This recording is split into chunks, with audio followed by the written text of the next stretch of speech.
At 11:47 on a frozen winter night, the temperature had dropped below zero. Wind screamed through the offshore windport like something wounded and alive, rattling the rows of massive turbine blades that lay stacked in their transport cradles, pale and skeletal as the ribs of ancient whales. Sodium lights cast trembling yellow reflections across the half-frozen water of the marina, and somewhere in the distance, a navigation buoy clanged its mournful warning into the darkness. William Harrington sat alone in the second-floor security room of the port facility, his wool overcoat still buttoned to his throat. Before him, 16 camera feeds flickered across a wall of monitors, each one showing a different slice of his empire. The container yards, the assembly hangars, the hydraulic brake storage units, the dock where tugboats waited to haul turbines out to sea. He had not come here tonight to spy on anyone. He had come because a critical hydraulic brake component had vanished from inventory, and the preliminary report suggested the theft had occurred during the night shift. This week was already impossible. William's company was 72 hours away from signing the largest contract in its history, a partnership with a major energy consortium that would secure operations for the next decade. If the buyer's inspection team found evidence of internal theft, the deal would collapse and William's position as CEO would evaporate. William was 34 years old, known throughout the industry for his discipline and his devotion to data. He had risen through operations and believed with near-religious conviction that fairness lived in the numbers. Hit your targets and you would be rewarded. Miss them and you would face consequences. It was clean. It was logical. He rewound the footage from camera 7, expecting to find evidence of theft or procedural failure. Instead, he found Callista Monroe. Callista was a night shift logistics coordinator who had worked for the company for 8 years. She knew every part number in the warehouse by memory and could troubleshoot routing errors faster than the software designed to prevent them. She had never called in sick, never filed a complaint, never caused drama. The night crew trusted her implicitly. If Callista says a shipment is ready, it is ready. On the screen, Callista hurried past the cold storage units, her shoulders hunched against the brutal wind. She wore a jacket far too thin for the temperature, and she carried a battered backpack. But it was what she held in her arms that made William rise slowly from his chair. 2 children. The older one was a girl of 8, draped across Callista's shoulder in the limp surrender of exhaustion. Her hair was tangled and damp with sea mist. The younger child was a boy of 4, wrapped in an adult-sized coat, clutching a toy car with a missing wheel. Callista moved along the fence line, staying close to the shadows, avoiding the pools of light. And William realized that she was not trying to escape detection because she had stolen something. She was trying to escape detection because she was ashamed. He watched her slip into the marina parking lot, where a white cargo van sat hidden behind a transport trailer. She opened the rear doors, and the interior was illuminated by a single, weak bulb. William saw everything: the thin blankets on a makeshift bed, the plastic bins of food and water, the textbooks stacked beside a lantern, and Callista's employee badge hanging from a hook like a shrine to hope. Callista laid her children down with tenderness. The girl stirred, mumbling something. William increased the audio gain, and the words crackled through the speakers like a knife to his chest. "Mom, did we earn enough for rent today?" Callista froze. She wiped her eyes with the back of her raw, cold hand and forced a smile that fooled no one. "Tomorrow, sweetheart. Tomorrow Mommy will figure it out." William stared at the monitor until his vision blurred. He had built systems to reward loyalty. He had created metrics to identify excellence. And yet, the most reliable employee in his operation had been living in a van with 2 children, and he had never noticed. His phone buzzed. A text from Clinton Sykes, his mid-level operations manager. "I have identified the party responsible for the inventory discrepancy. I recommend we suspend Callista Monroe immediately, before the auditors arrive." William read the message 3 times. Then he set the phone down and turned back to the monitors, where Callista had finally closed the van doors and plunged herself and her children back into darkness. The next morning dawned gray and bitter, with wind that cut through every gap in clothing and found every patch of exposed skin. William convened an emergency meeting in the main conference room of the administration building, a glass-walled space that looked out over the container yards and the turbine assembly hangars beyond. Outside the windows, cranes swung nacelles through the sky like pendulums, marking the countdown to the buyer's inspection.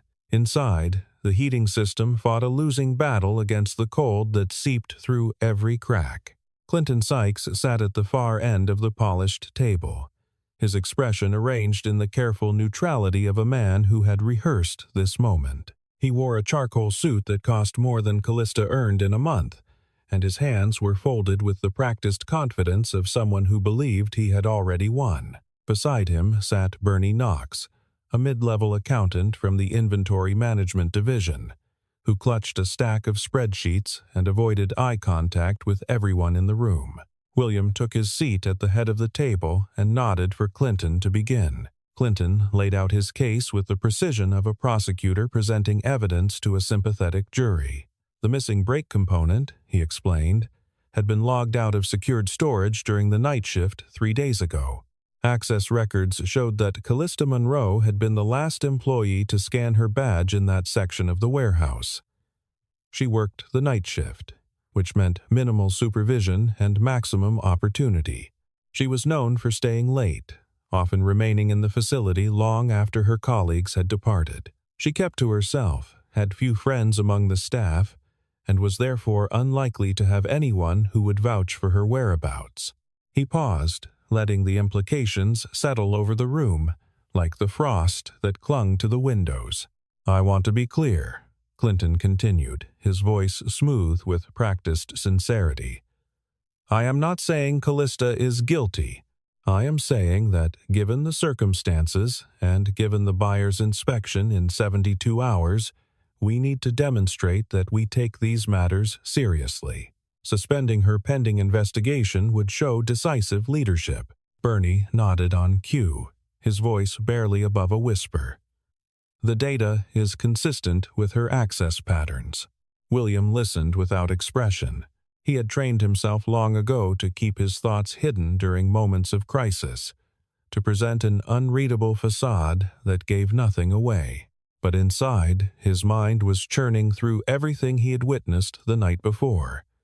The van, the children, the question about rent that no 8-year-old should ever have to ask. Whatever else Callista Monroe might be, she was not a thief. "Bring her in," he said quietly. Callista entered the conference room with her spine straight and her face composed, wearing the same thin jacket she had worn in the parking lot. There were shadows beneath her eyes that spoke of years without adequate rest, and her hands bore the calluses of someone who had spent a lifetime working jobs that wore down the body. She did not cry. She did not beg. She did not raise her voice or make accusations. She simply stated the facts. "I coordinate logistics. I track parts movement and verify shipping manifests. I do not have authorization to remove components from secured storage that requires a manager-level approval code that I have never possessed. If you examine the forklift routing logs and compare them against the timestamp data from the warehouse sensors, you will find a discrepancy that has nothing to do with my workstation." Clinton's smile flickered, almost imperceptibly, like a candle flame touched by an unexpected draft. "We appreciate your perspective, but the auditors need concrete answers, not alternative theories." "Give me 48 hours, Callista said. "I can trace every movement of every component in that warehouse. If someone is stealing from this company, I can prove who it was and how they did it." Clinton spread his hands in a gesture of magnanimous understanding that did not reach his eyes. "Of course. We want nothing more than to clear your name. But I hope you understand that if we cannot identify the true culprit, someone will need to accept responsibility. The company's future depends on it.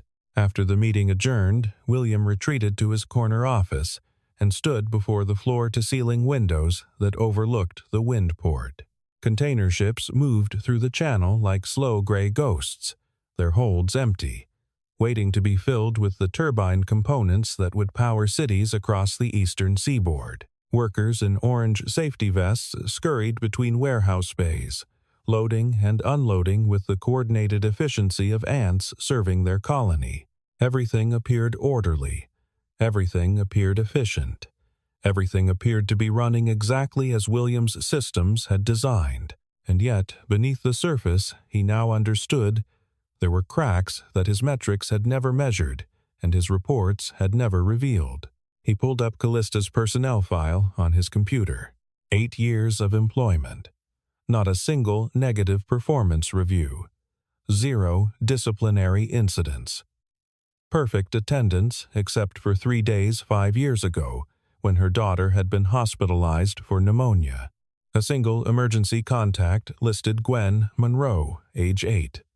Relationship, daughter. No spouse. No secondary address. No extended family. No safety net of any kind. William closed his eyes and made a decision that felt foreign to everything he had built his career upon. He decided to trust something other than the data. That night, he drove to the marina parking lot alone. No executive assistant trailing behind him with a tablet. No security officer standing at a respectful distance.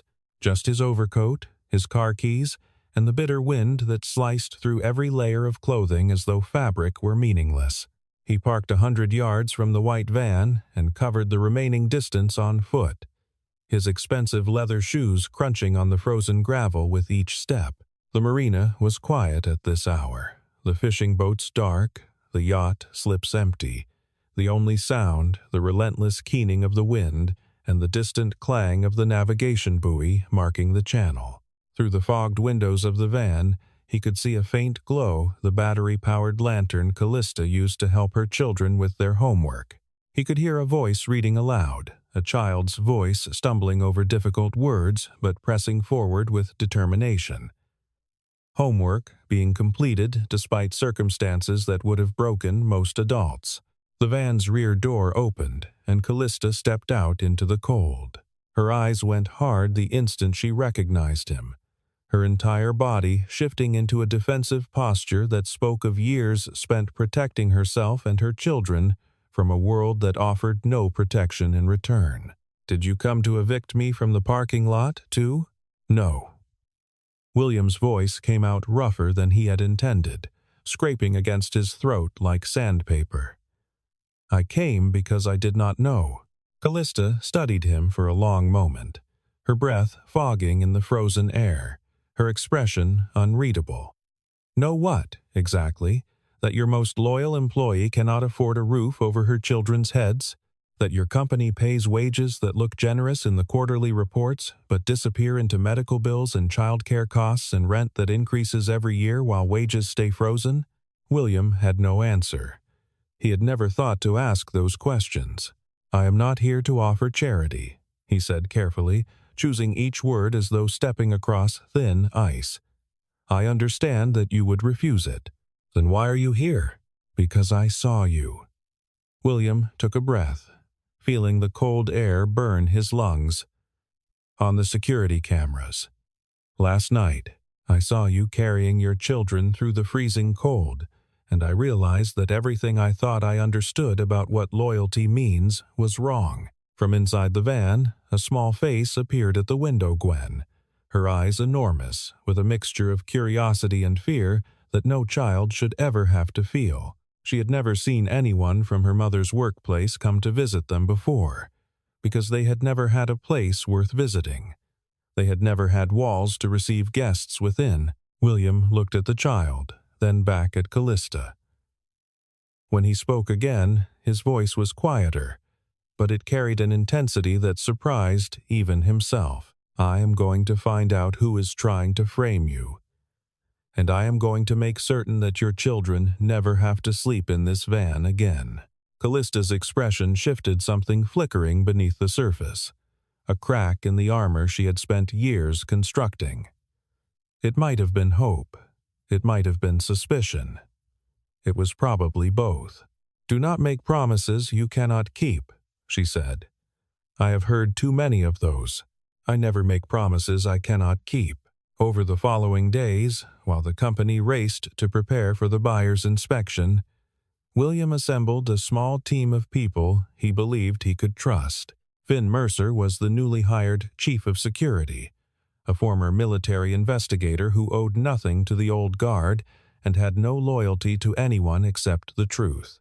Elias Park was a systems engineer who could trace data anomalies across the company's digital infrastructure like a hunter tracking spoor through fresh snow. Otis Reed was a veteran night watchman who had patrolled the facility for 11 years and had witnessed things he had never been asked to report, because no one in authority had ever cared to listen. And Irene Caldwell, from Human Resources, understood something that most corporate executives never learned, that protecting employees sometimes meant protecting them from the company itself. They gathered in a small conference room away from the main administration building, and William posed the question that would guide their investigation. "Who benefits from this theft?" "Not Callista," Finn said immediately. "Her salary does not change whether parts go missing or not. She has no side business, no unexplained income, no motive whatsoever." Elias pulled up the organizational chart on his laptop. "Clinton Sykes has approval authority for parts removal. He can override standard protocols, access the camera system controls, and request modifications to accounting records. If someone wanted to steal from this company, his position would be the ideal place to do it from," Irene added quietly. "And 6 months ago, Callista filed a formal complaint requesting transfer away from Clinton's direct supervision.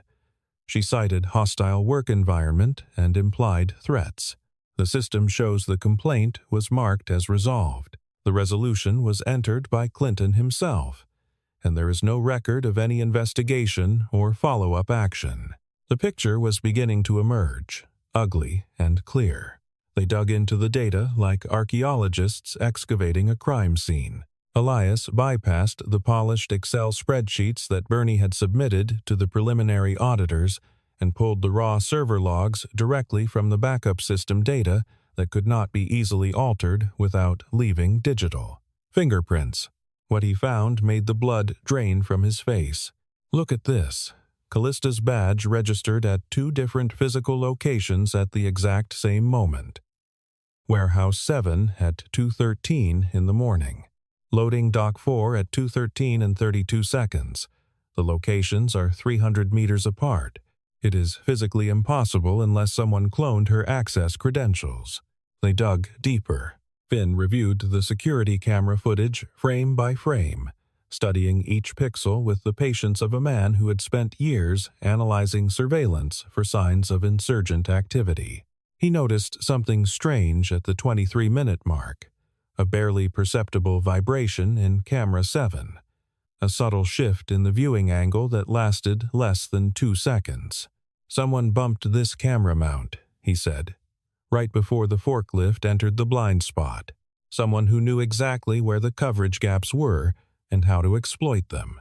Otis mentioned the small service boats that arrived at the marina at irregular hours, supposedly hauling scrap metal and decommissioned equipment to recycling facilities up the coast. But when Elias cross-referenced the shipping manifests, he discovered something disturbing. These scrap shipments include part numbers that match components reported as missing or damaged over the past 18 months.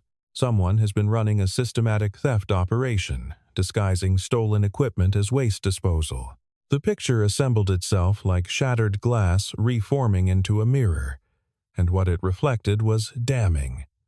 Clinton Sykes had been stealing from the company for at least a year, probably longer. He had used his management position to approve fraudulent parts removals, his access to the security system to create camera blind spots, and his authority over the accounting department to pressure Bernie into falsifying inventory records. When the upcoming inspection threatened to expose his operation, he needed a scapegoat. someone isolated, someone without powerful friends, someone whose destruction would not generate uncomfortable questions. He chose Callista because she had refused him. Months ago, he had approached her with an offer a little supplemental income in exchange for overlooking certain irregularities in the night shift shipping records.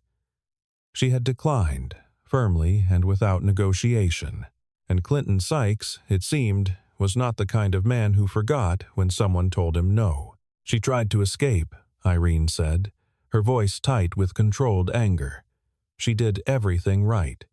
She filed the complaint, she followed the procedures, she trusted the system, and he used his position to bury it all. William stared at the evidence spread across the conference table. He thought about Callista standing in the cold outside her van, telling him not to make promises he could not keep. He thought about Gwen's face at the window, eyes too large for a child who had learned too young that the world was not a safe place. He thought about the thousands of decisions he had made over the years, based on reports and metrics and KPIs, never once questioning whether the systems he had built might be protecting the wrong people. Then he turned to his team and began to outline a plan. The trap was elegant in its simplicity. They would create a shipment of high-value brake components, equipment that appeared genuine in every database and inventory system, but which had actually been disabled and fitted with tracking chips that would broadcast their location in real time. The existence of this shipment would be leaked through carefully controlled channels, making its way to Clinton's ears through the normal flow of operational gossip. If Clinton attempted to divert these components through his scrap disposal channel, they would know exactly where the theft occurred and could catch him in the act. The night of the operation arrived, wrapped in fog that rolled in from the sea like a living thing, swallowing the windport in layers of gray gauze that muffled sound and transformed the sodium lights into smears of sickly yellow. Container stacks became shadows of shadows. Cranes vanished into the murk above their first crossbeams. The world shrank to a series of disconnected pools of light, each one isolated from the next by walls of impenetrable mist. William watched from the security room as the test shipment was logged into the system and moved to a staging area near the marina loading zone. Finn had positioned his team at strategic points throughout the facility, invisible in the darkness, waiting. Within 2 hours, Clinton Sykes appeared on the camera feeds, moving through the warehouse with the confident stride of a man who believed he owned everything he surveyed. He spoke briefly with a forklift operator, then watched as the test shipment was loaded onto a pallet jack and redirected away from its scheduled destination. The tracking signal began to move, not toward the main inventory building, not toward the outbound shipping dock, toward the marina, where a small service boat was moored at the far end of the commercial pier. Callista waited in the shadows near the security building, her face pale but set with determination. She had insisted on being present for the confrontation. After everything Clinton had done to destroy her career and her reputation, she needed to witness his fall. The signal stopped at the marina dock. Through the fog, they could see figures moving Clinton, directing 2 workers as they transferred the components from the pallet jack to the deck of the waiting boat. Finn gave the signal. Floodlights exploded across the dock, converting night to harsh artificial day in the span of a heartbeat. Security personnel emerged from behind containers, from inside vehicles, from doorways that had appeared empty. The fog swirled around them like startled ghosts fleeing the sudden illumination. Clinton spun toward the lights, his face cycling through shock, calculation, and finally desperate denial in the space of 3 seconds. "This is a misunderstanding." His voice rose above the wind, pitched high with panic. "Callista Monroe orchestrated this entire operation. Check her access records. She has been stealing from this company for months." Callista stepped out of the shadows and into the light. In her hands, she held a printout of the raw server logs that Elias had recovered from the backup system. The data that proved her badge had been in 2 locations simultaneously, the evidence that someone had cloned her credentials and used them to commit theft while she worked elsewhere in the facility. "I have been suspended for 4 days," she said, her voice steady despite the cold that made her words form clouds in the frozen air. "I have not had access to any company system since Monday, and yet somehow my badge credentials opened Warehouse 7 at 1:42 this morning, while I was home with my children." She handed the printout to Finn. "If you examine the clone detection protocols in the security system, you will find evidence that my badge signature was duplicated approximately 6 months ago. The timing corresponds exactly with the period when I filed a formal complaint about hostile workplace conditions, a complaint that was supposedly resolved, but which I never received any response to." Clinton's face went gray as dirty ice. He turned to Bernie, who stood trembling beside the forklift, and his voice turned vicious. "Tell them the truth. Tell them she was involved in all of this from the beginning." Bernie Knox broke. The words poured out of him in a desperate flood, tumbling over each other in his rush to confess before anyone could stop him. He admitted to modifying the inventory spreadsheets on Clinton's orders. He confirmed that the scrap shipments had been running for at least 14 months. He revealed the offshore accounts where the proceeds from the stolen components had been deposited. He had been too afraid to refuse, he said. And once he was complicit, he had been too guilty to confess. William stepped forward into the circle of light. He did not raise his voice. He did not need to. His words carried the weight of absolute authority, the kind that came not from volume but from certainty. "Clinton Sykes, your employment with this company is terminated effective immediately. Security will escort you from the premises, and you will be transferred to the custody of law enforcement personnel who are already en route. I expect you will have a great deal to discuss with them." Clinton lunged toward him, his face contorted with fury that had been building for years beneath his professional mask. "You think you are some kind of hero? You are just another corporate executive looking for a good publicity story. You do not care about these workers. You never did." William met his gaze without flinching. "Perhaps that was true once. Perhaps I spent too many years looking at spreadsheets instead of people.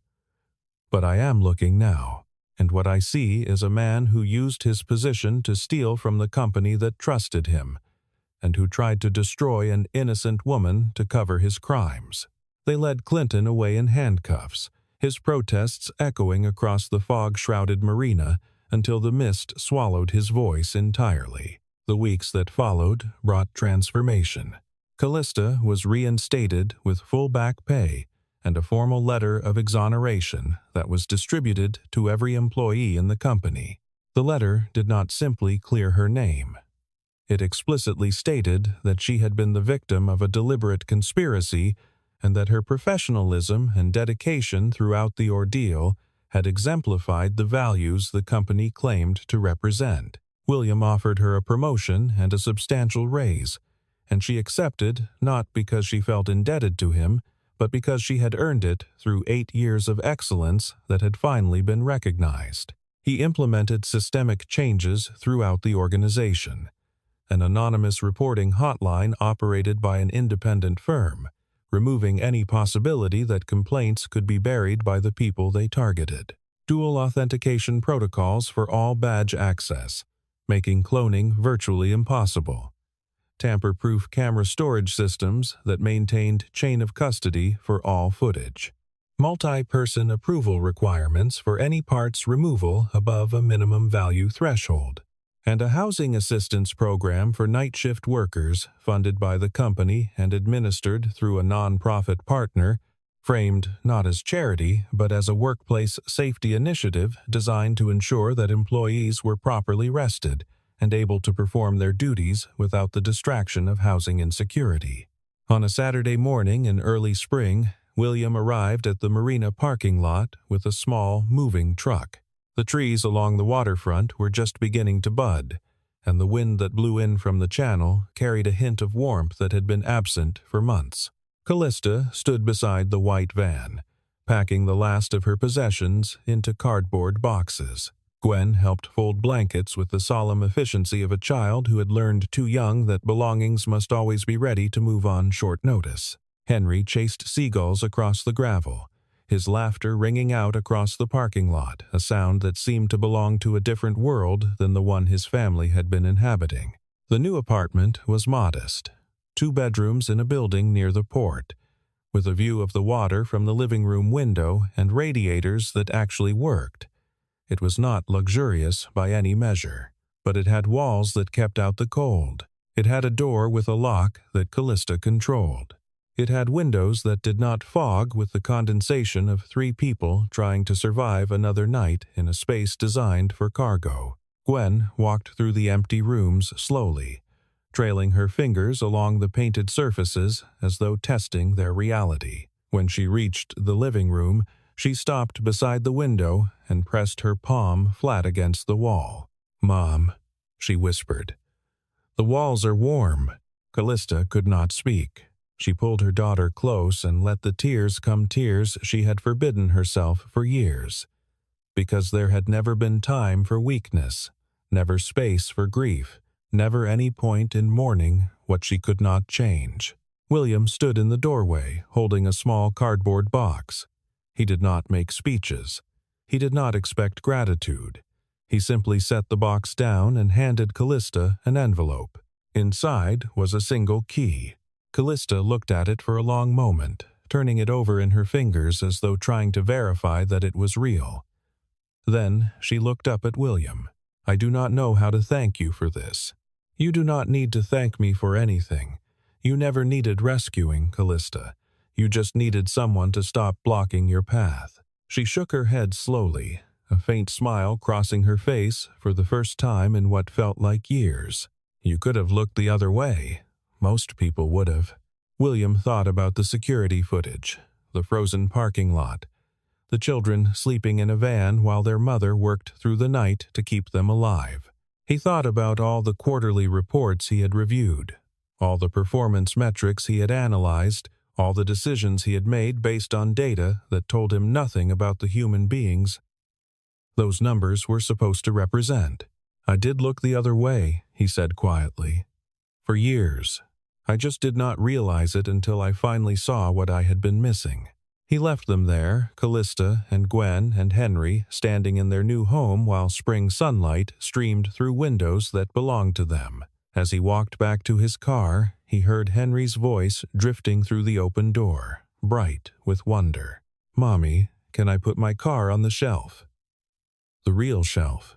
William did not hear Callista's answer, but he did not need to. That evening, he stood at the window of his office and watched the lights of the windport spread across the gathering dusk. The turbines turned slowly in the distance, their blades catching the last light of the setting sun, generating power that would flow into homes across the region, homes where families would cook dinner and help children with homework and sleep in beds without fearing what tomorrow might take from them. He had spent his entire career believing that fairness lived in spreadsheets and performance metrics.